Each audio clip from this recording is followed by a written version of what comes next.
प्रभु यीशु मसीह के मधुर और मीठे नाम में आज दिनांक 4 नवंबर दिन सोमवार को आप सब श्रोताओं का हम स्वागत करते हैं। आज के दिन के लिए जो वचन है वो लिया गया है मत्ती रचित सुसमाचार उसका 6 अध्याय उसका 10 पद। तेरा राज जावे, तेरी इच्छा जैसे स्वर्ग में पूरी होती है वैसे पृथ्वी पर भी हो। प्रियो, स्वर्ग में स्वर्गदूत, करूब और सेराफीम परमेश्वर की इच्छा को पूरी तरह से पूरा करते हैं। परमेश्वर की हर आज्ञा का पालन करना उनके लिए बहुत खुशी की बात होती है। लेकिन हमारे बारे में परमेश्वर की क्या इच्छा है? वो क्या चाहता है कि हम धरती पे उसकी इच्छा को पूरी करें? पृथ्वी सामान्य स्थिति में है कि नहीं?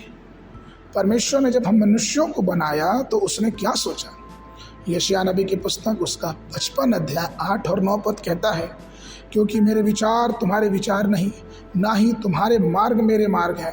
प्रभु कहते हैं, क्योंकि जैसे आकाश पृथ्वी से ऊंचा है वैसे ही मेरे मार्ग तुम्हारे मार्गों से और मेरे विचार तुम्हारे विचारों से ऊंचे हैं।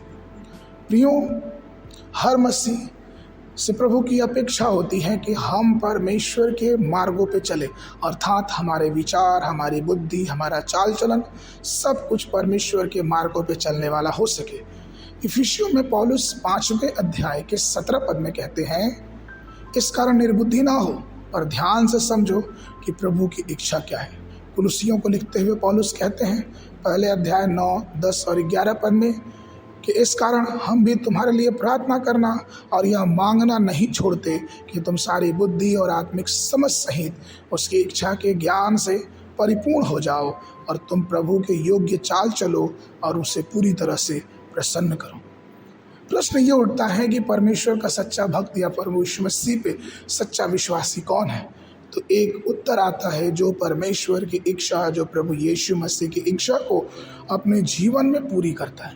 जब हम परमेश्वर की इच्छा को बड़ी अपने हृदय में पूरी करते हैं, आत्मा में पूरी करते हैं, तो हम धन्य होते हैं और परमेश्वर हमें भरपूरी से आशीष देता है। वो हमें आशीष देता है, वो हमें संभालता है और हमारी रक्षा और रखवाली करता है। आज के मनन के लिए रोमियो की पत्री उसका 8 अध्याय उसका 28 पद। और हम जानते हैं कि जो लोग परमेश्वर से प्रेम रखते हैं उनके लिए सब बातें मिलकर भलाई को उत्पन्न करती हैं, अर्थात उन्हीं के लिए जो उसकी इच्छा के अनुसार बुलाए गए हैं।